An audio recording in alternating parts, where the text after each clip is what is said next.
Hidden in the dark, narrow streets of Lisbon, BMW celebrates the birth of a new family member.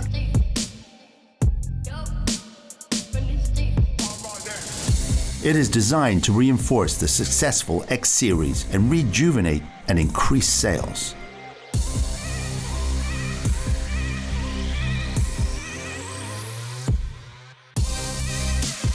Fresh and dynamic, the BMW X2 is made to round out the series of sports activity coupes at the lower end.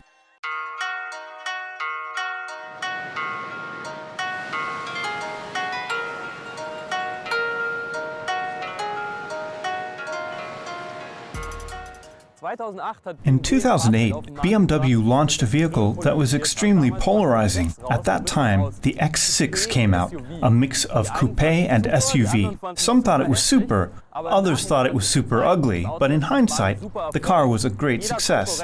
Every competitor wanted to have an SUV coupe as soon as possible. BMW is now expanding the series. This is the new X2, and we take a closer look.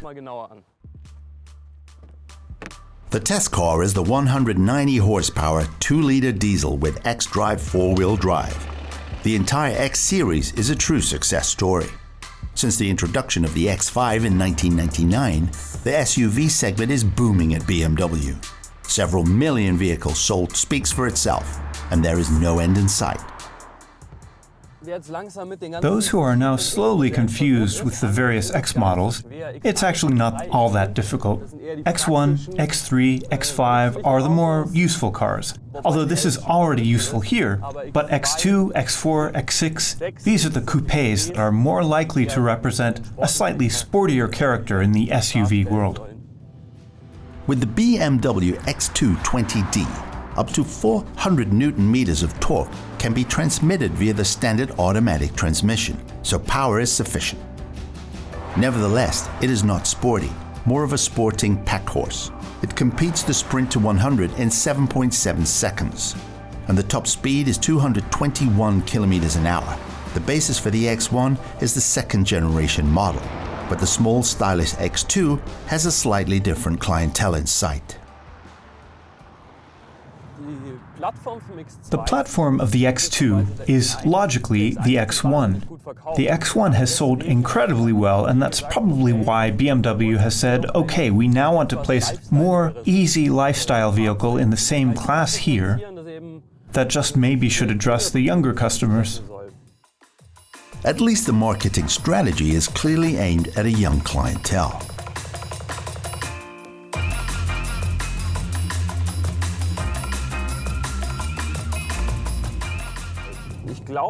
I also believe that the younger customers find the vehicle good. Where I have a little hesitation is with the pricing policy. Of course, BMW has high standards, and they also build very, very good cars. And that, of course, costs money. But starting at 38,000 euros for a young clientele is a great deal of money. It shines golden yellow like Portugal's cliffs. The presentation color, galvanic gold, costs 700 euros extra and definitely is an eye-catcher. But that's not all. The designers were extremely brave. BMW emblems on the C-pillar have not been around for a long time, and previously they adorned the sports coupes. Today they serve as style element to underline the sporty side of the X2. The design is independent and yet directly recognizable as a Munich original.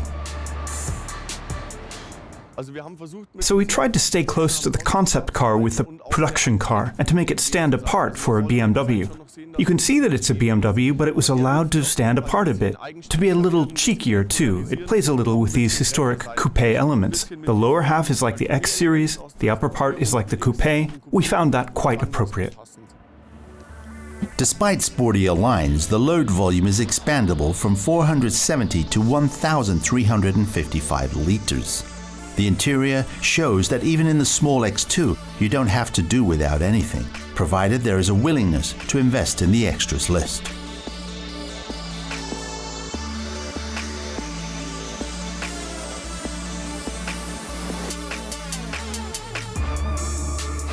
The base price for the 190 horsepower 2-liter diesel is just under 44,000 euros.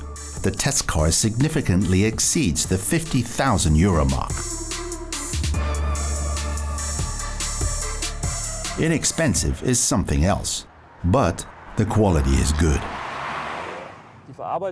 The workmanship is top, you cannot say anything about it. But if I touch this steering wheel, I love BMW steering wheels. That's also an M steering wheel, but they just feel good, and so it goes on throughout the vehicle. Design is always one thing. It is easy to argue about it. What is expected of a BMW? That it drives well? I cannot really say anything negative about it. You can already see in the curves. When you drive fast, because it buckles a bit. But so, for everyday life, it is actually the best there is. It is economical and has a good passage because of the torque. Up to 400 Newton meters are available, but typical diesel fuel power is only available in the very narrow speed range, between 1,750 and 2,500 revolutions.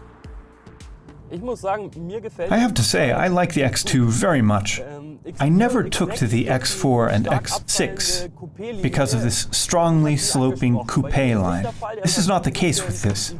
It has a hot hatchback and is a bit more practical, can fit something in. I find it all cool, and I also think it is really cool that BMW was bold in the design and tried a few new things again.